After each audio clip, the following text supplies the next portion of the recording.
Today in the Daily Dose, the Battle of Chattanooga.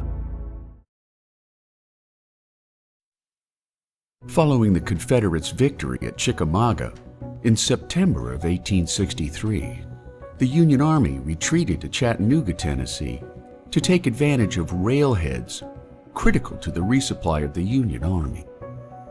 In response, Confederate General Braxton Bragg laid siege to the city, prompting President Abraham Lincoln to send Major General Ulysses S. Grant to Chattanooga to break the Confederate stranglehold.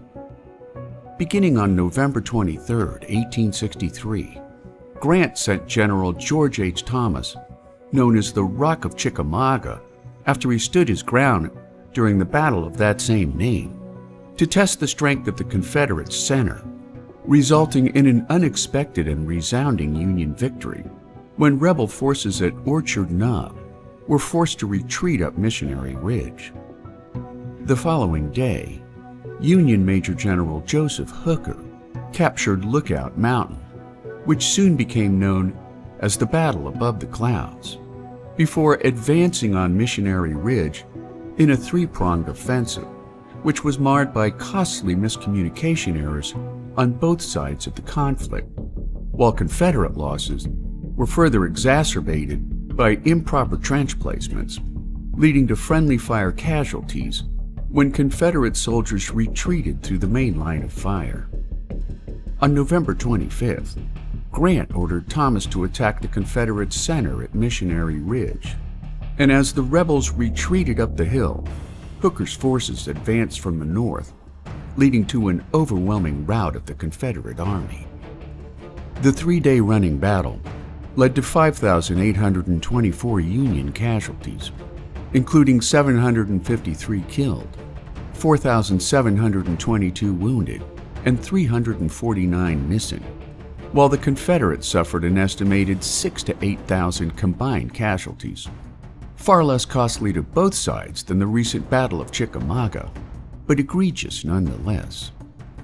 While some historians speculate that Grant's failure to pursue the retreating rebels unnecessarily extended the ongoing bloodbath of the Civil War, yet by securing the vital railheads at Chattanooga, allowed Sherman's forces to capture Atlanta in early September of 1864, followed by Sherman's November march to the sea, making the Battle of Chattanooga yet another crushing defeat to the Confederates' ability to wage war.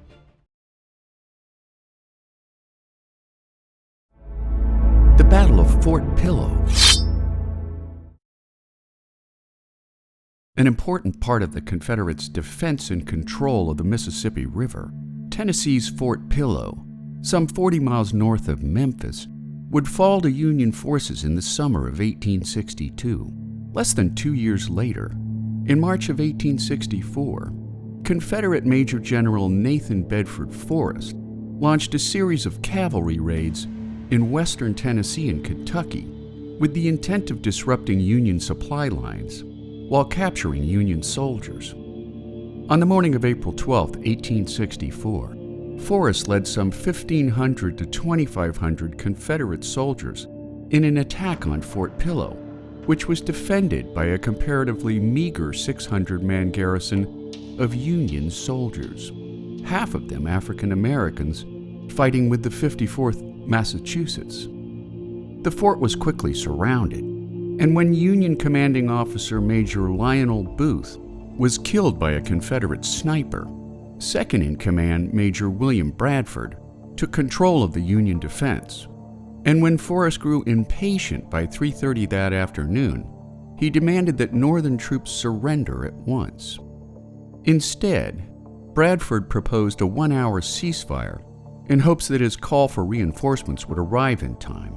But when Forrest spotted Union warships approaching, he sent a garrison of men to block reinforcements from making landfall.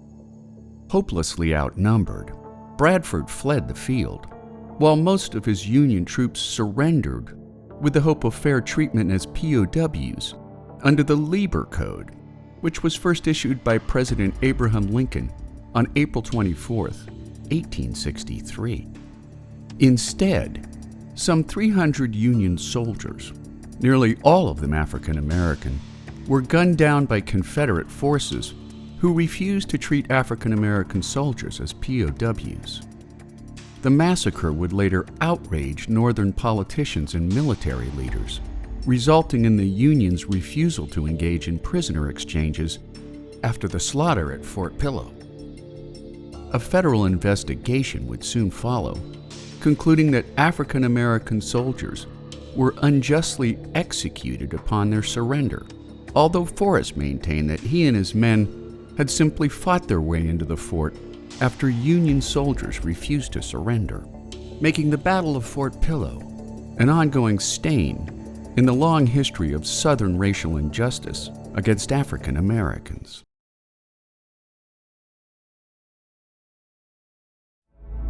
The Overland Campaign.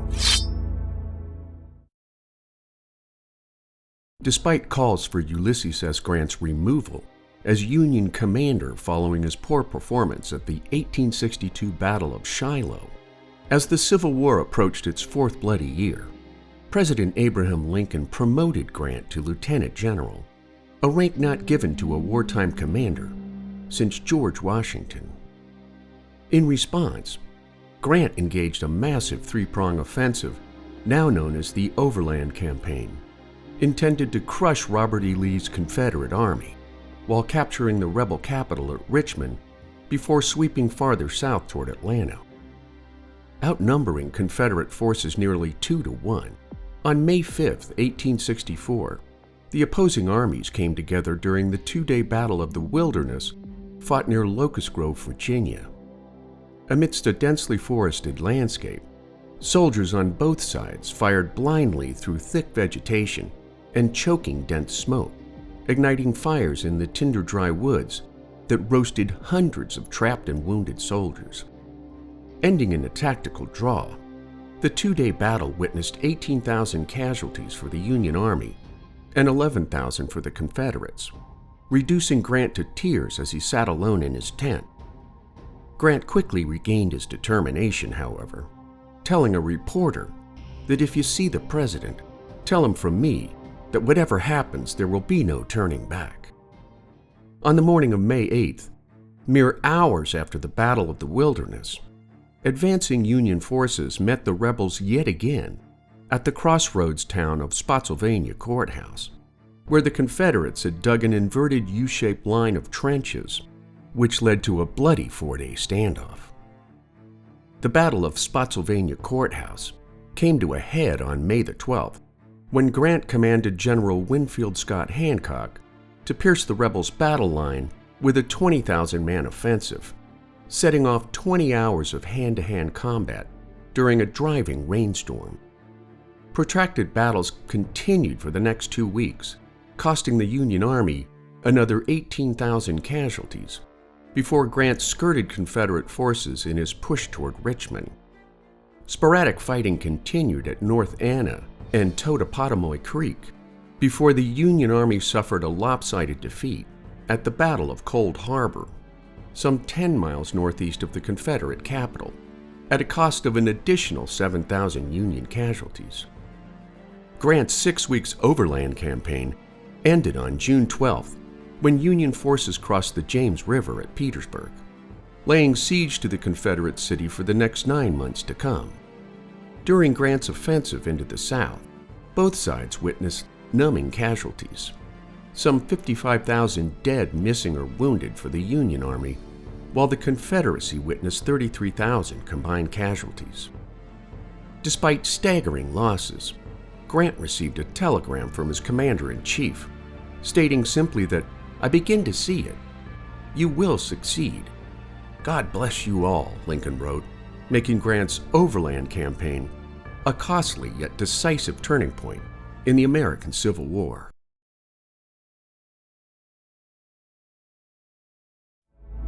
The Battle of Atlanta.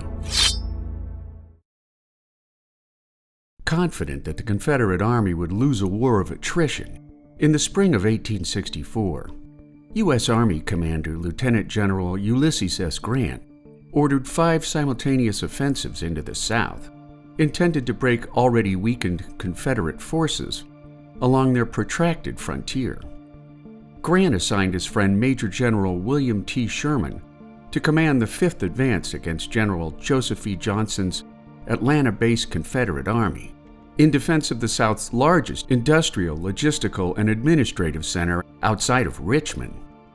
With Union forces closing in on Atlanta, a frustrated President Jefferson Davis relieved Johnston of command due to his lack of aggressiveness against Sherman's army, replacing him with Lieutenant General John B. Hood on July 18th, who in turn launched 2 attacks against Sherman: a July 20th offensive at Peachtree Creek and what would become known as the Battle of Atlanta. On July 22nd, Hood ordered a 3-pronged advance on Sherman's forces: General William J. Hardee's men to the Union's left flank, General Joseph Wheeler's cavalrymen to Sherman's rear supply line, while General Benjamin Cheatham's men drove straight into Sherman's front line. As the battle ensued, General James B. McPherson, in command of the Army of the Tennessee and a personal favorite of both Sherman and Grant, was shot and killed by Confederate forces in his push to the front line, making him the 2nd highest-ranking Union officer to perish in battle during the entirety of the Civil War. After all 3 prongs of Hood's offensive ended in defeat and fallback, the main battle lines now formed an L shape, with the heaviest fighting centered east of Atlanta at Bald Hill, which during the day devolved repeatedly into bloody hand-to-hand combat until the Confederates retired to the south just after nightfall. The one-day battle witnessed 3,400 Union casualties, while the already depleted and dispirited Confederacy saw 5,500, leading to the Union Army's siege of Atlanta until the city's eventual fall and capture on September 2, 1864. The capture of the rebels' second most valuable stronghold did much to boost Northern morale and resolve, at the same time cementing President Abraham Lincoln's second-term victory in November, making the Battle of Atlanta an important inflection point in the South's eventual surrender 7 months later.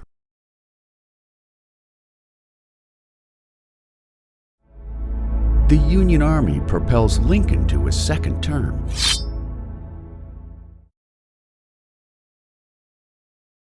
Beginning with his meteoric rise to command in 1861, Major General George B. McClellan, known as Little Mac for his Napoleonic dash and zeal, inspired the devotion of thousands in Union blue. By the middle of the war, however, McClellan's failed 1862 Peninsula campaign frustrated Union Army soldiers, prompting them to call for greater commitment from the home front. McClellan's dismissal as Army of the Potomac field commander in November of 1862 stunned and saddened Northern soldiers. But when Little Mac sided with the anti-war Democrats and ran for president, Union Army sentiment shifted away from McClellan in support of President Lincoln. Following more bloodletting at Chancellorsville and Gettysburg, the depleted ranks of the Army of the Potomac voted overwhelmingly against Democrats in the gubernatorial contest of 1863.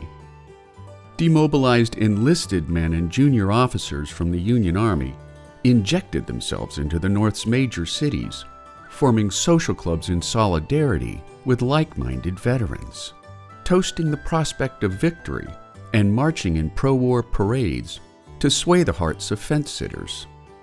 Joining forces with war-ravaged veterans, torchlight parades filled city streets by night, each marcher convinced they were standard-bearers of righteousness against treason.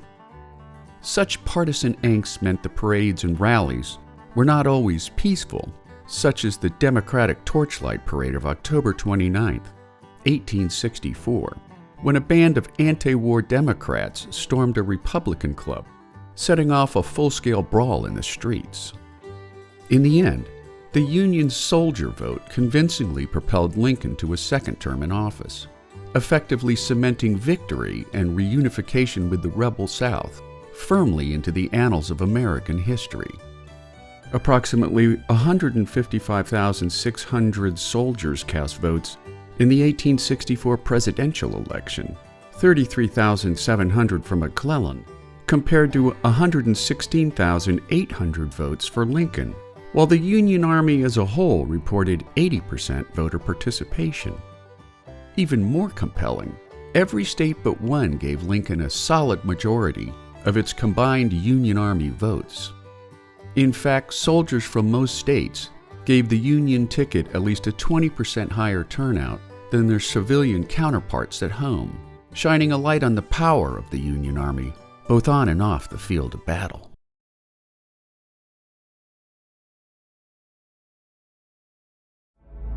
Sherman's march to the sea. In an early example of psychological warfare, after Union General William Tecumseh Sherman's army captured the Confederate industrial hub of Atlanta on September 2, 1864, the storied general set out to break the will and morale of Southern civilians, intending to make life so unpleasant for Georgians that they would demand an end to the war. To that end, Sherman sent Major General George Thomas and some 60,000 Union soldiers to face off with the Confederates at Nashville, while Sherman led his 62,000 remaining men through Georgia to Savannah, smashing things to the sea, he wrote in his diary. Sherman's forces split into two columns some 30 miles apart, skirmishing with a 3,500-man Confederate cavalry division on November 22nd, which saw 650 Confederate soldiers killed or wounded, compared to Union casualties of 62, inspiring all Confederate forces in the area to sidestep both Union lines in the future, fleeing from Sherman's men employing a scorched earth tactic of burning barns that held Confederate provisions. Sherman's men, in turn, wreaked havoc on farms and plantations, confiscating food stocks and supplies to support their march towards Savannah. "It isn't so sweet to secede," one Yankee soldier wrote home, while South Carolinian Mary Boykin Chestnut wrote in her diary, "Since Atlanta, I have felt as if we are going to be wiped off the earth." Sherman's terror squads reached Savannah on December 21, 1864, nearly a month after departing Atlanta, finding the coastal city undefended after the departure of some 10,000 Confederate troops who fled the city in advance of Sherman's arrival. Sherman's total war policy proved to be brutal and destructive throughout his campaign, yet his strategy proved decisive in breaking Southern morale and most likely hastened the end of the American Civil War. One of Sherman's subordinates in the campaign wrote that their goal was to produce among the people of Georgia a thorough conviction of the personal misery which attends war and the utter helplessness and inability of their rulers to protect them. By early 1865, Sherman's forces had pillaged and burned their way across South Carolina to Charleston, until his march to the sea ended in April, when Confederate General Robert E. Lee surrendered to Union Commanding General Ulysses S. Grant at Appomattox Courthouse, Virginia, ending a 4-year bloody conflict that took the lives of 620,000 American fighting men.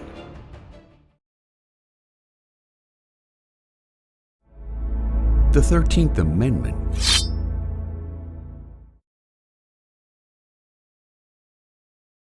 243 years after the first slaves arrived in North America, in 1862, during the height of the American Civil War, President Abraham Lincoln issued his Emancipation Proclamation, which gave Southern slaveholding states 100 days to rejoin the Union, at the same time ending the institution of slavery. When Lincoln and the Union failed to receive a response from the Confederate South, Lincoln's Emancipation Proclamation turned into law on New Year's Day, 1863, declaring that all slaves are thenceforward and forever free. At the same time, Lincoln understood that his decree applied only to territories currently part of the Union states, but his proclamation's symbolic stand shifted the North's Civil War objectives from not only preserving the Union as a solitary nation, but for the abolition of slavery from American soil. Realizing that Lincoln's Emancipation Proclamation would have no constitutional teeth after the end of the Civil War, Lincoln and the U.S. Congress began work on a constitutional amendment which would formally abolish slavery under federal law. In response, the U.S. Senate passed a proposed anti-slavery amendment in April of 1864. However, the process faltered in the House of Representatives when Democrats resisted its passage under the weight of an election year. After Lincoln was soundly reelected to a second term as president, in December of 1864, Lincoln's hands-on approach to the legislative process, combined with an emboldened Republican Party, to push the 13th Amendment through the House on January 31, 1865. After the amendment passed with the required two-thirds majority vote of 119 yeas to 56 nays. Lincoln would not see the final ratification of the 13th Amendment, which passed the Senate on December 6, when on the evening of April 14, 1865, actor and assassin John Wilkes Booth murdered Lincoln at Ford's Theater less than a week after the end of the Civil War. Together with the 14th and 15th Amendments passed during the Reconstruction era, the 13th Amendment sought to bring about equality for African Americans, yet pushback from Southern states saw the rise of black codes and Jim Crow laws, which continued to segregate African Americans until the Civil Rights Movement combined with voting and anti-segregation laws of the mid-1960s, making the 13th Amendment a vast step forward in America's slow embrace of racial equality.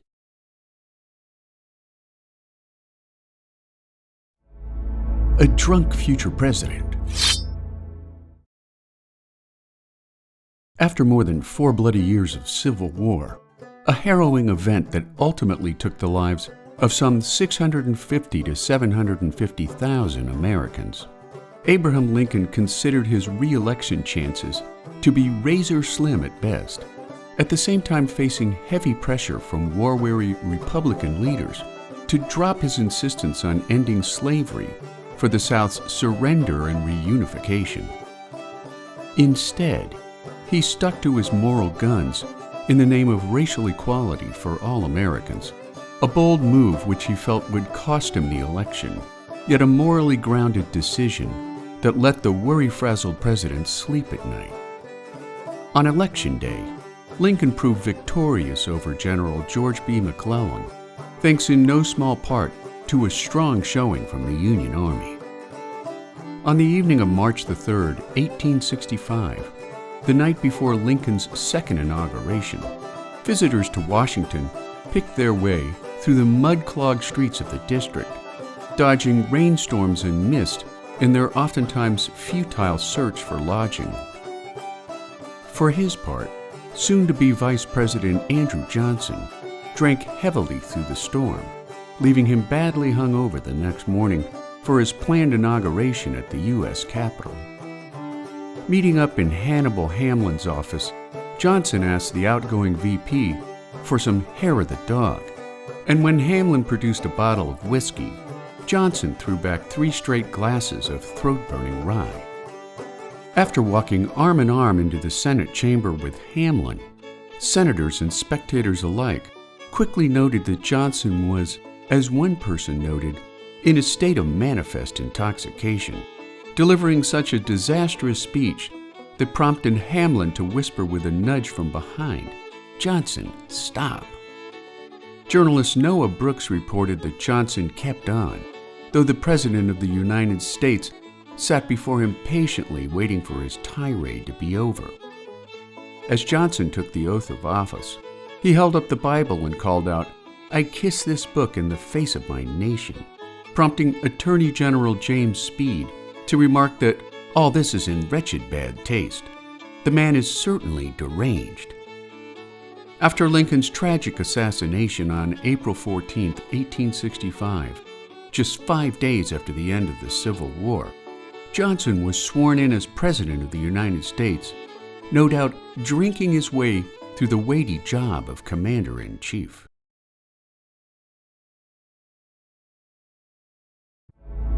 Today on the Daily Dose, the Battle of Appomattox Courthouse. Retreating in disarray after the Union Army's successful Appomattox campaign of March 1865, Robert E. Lee's Army of Northern Virginia moved west in a last-ditch effort to stay in the fight, stripped of food and supplies that witnessed a steady desertion as rebel soldiers saw the writing on the wall.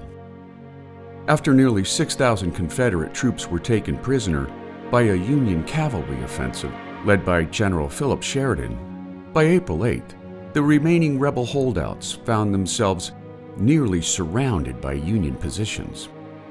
The following morning, Major General John B. Gordon staged a final Confederate offensive at Appomattox Courthouse, Virginia. And while his push was at first successful, Gordon's men were hopelessly outnumbered by 2 Union corps who had marched all night to cut off the last of the Confederate Army. By late morning, armed with the knowledge that his remaining 28,000 men would soon resort to pillaging the Virginia countryside for food and supplies, Robert E. Lee famously declared that there is nothing left me to do but to go and see General Grant, and I would rather die 1,000 deaths. Stripped of any remaining options, Lee penned a message to General Ulysses S. Grant indicating his willingness to surrender his Army of Northern Virginia, prompting a 1 p.m. meeting between the 2 war-weary generals in the front parlor of Wilmer McLean's home at Appomattox Courthouse, Lee in full-dress uniform, while Grant arrived in his mud-splattered field uniform. After Lee asked for the terms of surrender, Grant offered full pardons to all Confederate officers and soldiers, sending them home with their private property and horses, the later proving critical to late spring planting. Officers would keep their sidearms, while Lee's starving men would be fed by Union rations. When a Union band struck up a celebratory ditty outside the McLean home, Grant ordered their silence, telling his officers that the war is over, the rebels are our countrymen again. And while scattered Confederate resistance continued until May 13th at the Battle of Palmito Ranch near Brownsville, Texas, the 4-year-long American Civil War had come to an unceremonious end, all at a cost of some 620,000 American lives. And there you have it, the Battle of Appomattox Courthouse, today on the Daily Dose. Get your nerd on with the Daily Dose. And if you enjoyed today's episode, share the link with a friend or colleague so that they too can learn something new every day.